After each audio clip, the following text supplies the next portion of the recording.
जब IVF fail हो जाता है, जब IVF के साइकिल्स फेल हो जाते हैं, so it's very heartbreaking, it's not easy to deal with it, it's basically very hard to deal with the failure. And when multiple IVF cycles fail, then somewhere आप give up करते हैं, हमें पता नहीं चलता है कि क्या करें, what should be the next step, because somewhere it's a misconception amongst many of us कि IVF अगर फेल हो जाता है तो आगे there's no way out of it, so IVF is like the end of the treatment।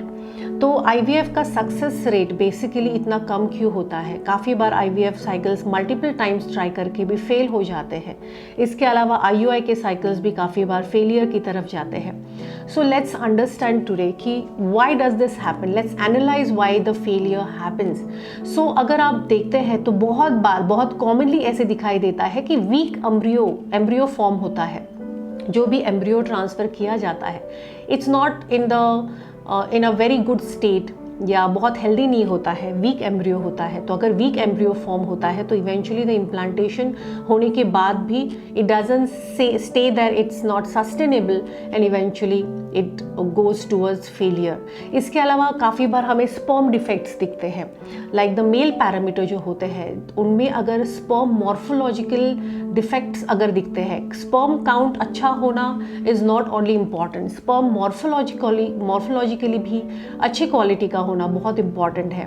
Sperm का जो एक बेसिक एनाटॉमिकल स्ट्रक्चर होता है, head, neck, body and tail, वहाँ पे some people may have neck abnormalities, head abnormalities, या body या tail abnormality. So काफ़ी लोगों में मोटिलिटी कम दिखती है स्पर्म्स में। So if this is the condition, if there are sperm defects, you need to first correct the sperm defects, and या तो फिर it could lead to weak embryo formation and eventually not lead to conception। इसके अलावा endometrium patency, endometrium जो होता है जहाँ पे एम्ब्रियो का इम्प्लांटेशन किया जाता है, that if the endometrium is not in a very good state, बहुत हेल्दी नहीं है, तो भी आपको कंसेप्शन नहीं होता है। IVF can lead to a failure. इसके अलावा एम्ब्रियो इम्प्लांटेशन जो होता है, सो लैब में आर्टिफिशियली एम्ब्रियो इम्प्लांटेशन किया जाता है। जो लैब में एम्ब्रियो फॉर्म किया जाता है after giving lots of hormonal medications या हार्मोनल इंजेक्शंस देने के बाद ओव्यूलेशन इंड्यूस किया जाता है, मल्टीपल एग्स आर रिलीज्ड, जिसकी वजह से eventually the hormonal imbalance happens in your body, क्योंकि आर्टिफिशियली जब आप हार्मोनल ट्रीटमेंट लेते हैं उसका भी नेगेटिव परिणाम होता है on the ovum form, on the स्त्री बीज form, on the egg form, और इसलिए उसका क्वालिटी अच्छा नहीं होता है और उसकी वजह से embryo implantation could be a failure. इसके अलावा यूट्राइन एबनॉर्मलिटीज़, अगर endometrium is not patent or long standing कोई इन्फेक्शन है या कोई भी प्रकार के लॉन्ग स्टैंडिंग एलिमेंट्स है uterine related, that could also lead to uterine abnormalities and eventually not lead to the proper implantation or lead to embryo defects या lead to further failure in the implantation or IVF failure। इसके अलावा hormonal कुछ या metabolic कुछ disorders हैं तो उसकी वजह से भी आपको सेटिस्फैक्टरी रिजल्ट्स नहीं दिखते हैं। इम्यूनोलॉजिकल फैक्टर्स कोई होते हैं, stress is a very important factor, very much underrated, very much neglected. अगर the female is stressed, if the husband and wife are not having a very good bond, are not emotionally supportive to each other, then eventually stress can pile up और उसकी वजह से conception होना बहुत मुश्किल हो जाता है। Irregular dietary regime and lifestyle, this is a very commonly seen factor, और अगर हस्बैंड वाइफ दोनों का भी लाइफस्टाइल या dietary regime is not up to the mark, it can also lead to IVF failures। इसके अलावा काफ़ी बार हम लोग देखते हैं कि काफ़ी केसेस में जब कंसीव नहीं होता है नेचुरली तो यू गो टूवर्ड्स IUI के कोई साइकिल्स किए जाते हैं, और जब IUI फेल हो जाता है, few cycles of IUI after failure, you are recommended for IVF। So this is how it happens, and this is kind of a vague analysis and outline for how IVF cannot lead to success or will lead to failure.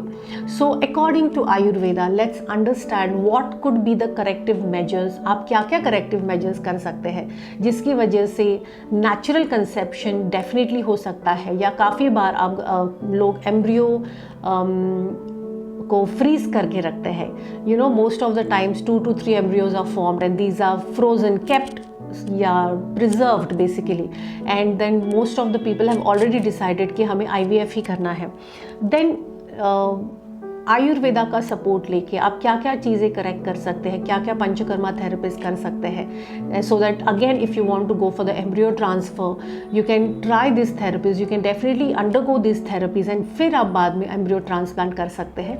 या तो जिनको natural conception try करना है, naturally you want to go ahead with this process of conception, definitely you should go and try with Ayurveda.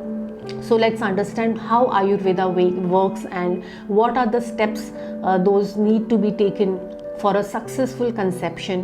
Natural conception है या IVF supportive treatments है या therapies है. So whatever you chose with you can go ahead with.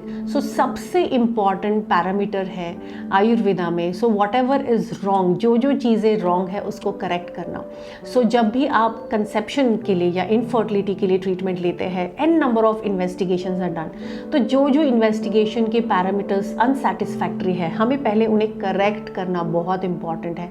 किसी में ovulation rupture time पे नहीं होता है, किसी में cycles irregular है, some females या men also for that matter are obese, weight gain बहुत ज़्यादा होता है, stress बहुत ज़्यादा है. तो first after a detailed consultation we understand what all parameters need to be corrected, what all things are going wrong, and then we can accordingly correct it, and then accordingly you can go ahead with the treatment. So that's the number one thing. We have to first analyze the parameters which are imbalanced and then correct them accordingly. उसके अलावा बहुत important चीज़ है आयुर्वेदा में, बीज शुद्धि की जाती है in both the partners. बीज मतलब the seed. So if a farmer is doing farming, तो उनमें सबसे ज़्यादा इम्पॉर्टेंट होता है that is the good quality seed. अगर सीड का क्वालिटी अच्छा नहीं है तो इवेंचुअली जो क्रॉप आता है वो अच्छा नहीं आता है. जो क्रॉप को आने वाले फर्दर फ्रूट्स हैं वो अच्छे क्वालिटी के नहीं आते हैं. Similarly with human beings, if the seed या बीजा is not in its in the utmost quality, is not of the utmost quality and good health, या is filled with lots of abnormalities या defects, eventually embryo formation अच्छे से नहीं होता है and eventually conception होने में problem होती है, और even though if you conceive, miscarriages can happen. So bija shuddhi in both the partners is very important. I always keep saying this, and I have always said this before in most of my articles and videos also, that according to Ayurveda it's not only the role or the job of a woman parameter. Men and women both are equally responsible when it comes to conception. Husband का sperm, women की जो स्त्री बीज है, जो ovum है, इन दोनों का क्वालिटी अच्छा होना इज़ वेरी वेरी इंपॉर्टेंट. और अगर दोनों में से एक का भी क्वालिटी अच्छा नहीं है तो इवेंचुअली वीक एम्ब्रियो फॉर्मेशन होता है. So beej shuddhi is practically usually recommended to in both the partners, और दोनों में करना बहुत इंपॉर्टेंट है. तो हस्बैंड एंड वाइफ दोनों को हम लोग बीज शुद्धि करवाते हैं. बीज शुद्धि में there is a basic lifestyle regime to be followed, dietary regime to be followed, there is a set of panchakarmas according to your constitution and according to the bodily conditions. आपको आपके डॉक्टर्स, आयुर्वेदिक डॉक्टर्स रेकमेंड करते हैं. So this is how you go ahead with the beej shuddhi procedure, and with the help of panchakarmas and ayurvedic medication, correct lifestyle and dietary regime. Definitely modification आपको करना पड़ता है lifestyle और diet का जो आपको एडवाइस किया जाता है, but that is kind of mandatory, you have to go ahead with that. तो apart from the dietary regime and lifestyle corrections, ये मैंडेटरी आपको फॉलो करना पड़ता है.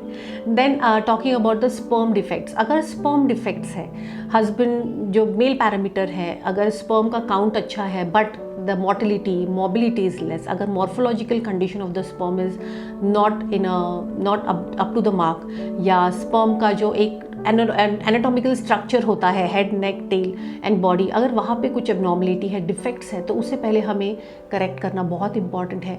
आयुर्वेदा में हम लोग we use various पंचकर्मास and Uttar Basti and internal Ayurvedic medications, जिससे बहुत अच्छे तरीके से स्पर्म डिफेक्ट्स करेक्ट होते हैं। इसके अलावा अगर एंडोमेट्रियम पेटेंट नहीं है, काफ़ी बार ऐसे होता है कि एंडोमेट्रियम की कंडीशन अच्छी नहीं है होती है, या लॉन्ग स्टैंडिंग कोई इन्फेक्शन होता है, काफ़ी फीमेल्स में लॉन्ग स्टैंडिंग वाइट डिस्चार्ज मतलब ल्यूकोरिया की एक टेंडेंसी होती है, या जिसकी वजह say that infection is carried towards the uterus and towards the endometrium, eventually also affecting the fallopian tubes।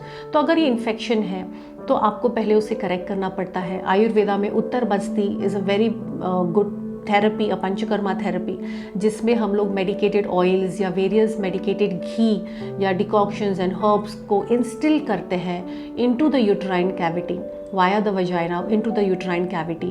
That medicine actually travels the whole endometrium, the fallopian tubes. It passes the fallopian tubes to the ovaries and eventually helps with correcting at the organ level, at the local level, anatomical level पे corrections बहुत अच्छे से होते हैं।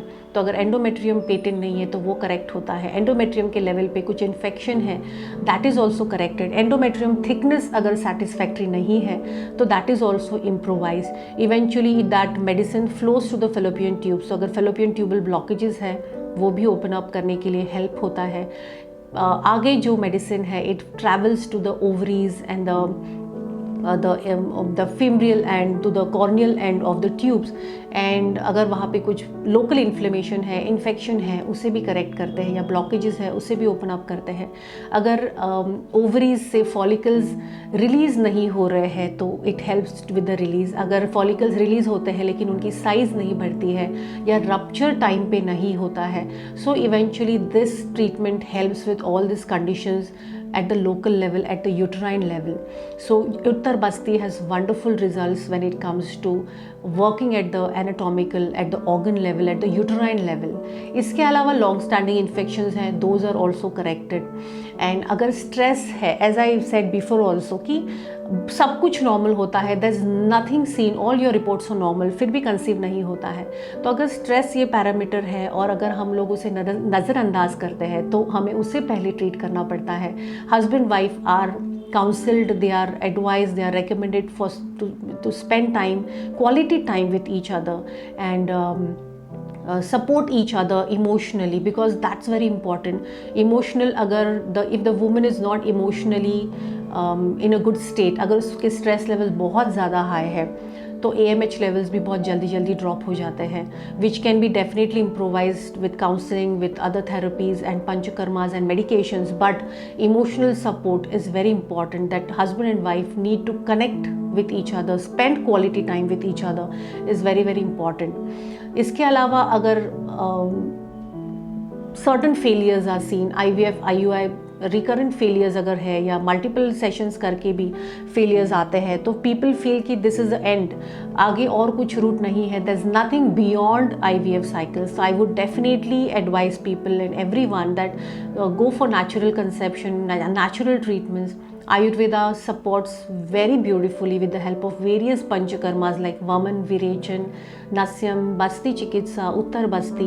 A dietary regimen is given. We also advise certain mantras, mantra therapy is given, and certain dietary and lifestyle modifications are advised so that everything is corrected if certain things go wrong.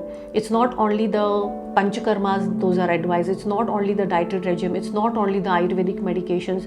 Every small parameter togetherly put together and worked on accordingly and followed properly by the couple works wonderfully. So IVF failure अगर होता है तो I understand it's very hard to deal and it's definitely emotionally draining, financially draining, but there's always a way out. So Ayurveda wonderfully works on certain conditions, but always remember, I understand कि काफ़ी बार ऐसे होता है कि शादी होने के बाद 1-2 साल हो जाते हैं और कंसीव नहीं होता है, तो हमें जल्दबाजी हो जाती है कि नहीं अभी तो मुझे कंसीव करना है, so I just want some shortcuts. And as I have always said this before also, even today I am repeating the same thing कि देर आर नो शॉर्टकट्स।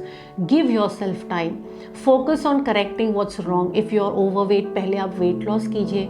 अगर आप पीसीओडी कंडीशन है, आपके साइकिल्स इरेगुलर है, तो पहले आपको 2-3 cycles को रेगुलेट करना है, सो दैट इवेंचुअली ओव्यूलेशन जो है वो सेटिस्फैक्ट्री होता है। अगर आपको स्ट्रेस है तो पहले work on that. If your dietary या lifestyle is not good, is unsatisfactory, try and correct this, because small corrections can lead to a big difference. So give yourself some time, थोड़ा time दीजिए, have little patience and work sincerely towards achieving great results.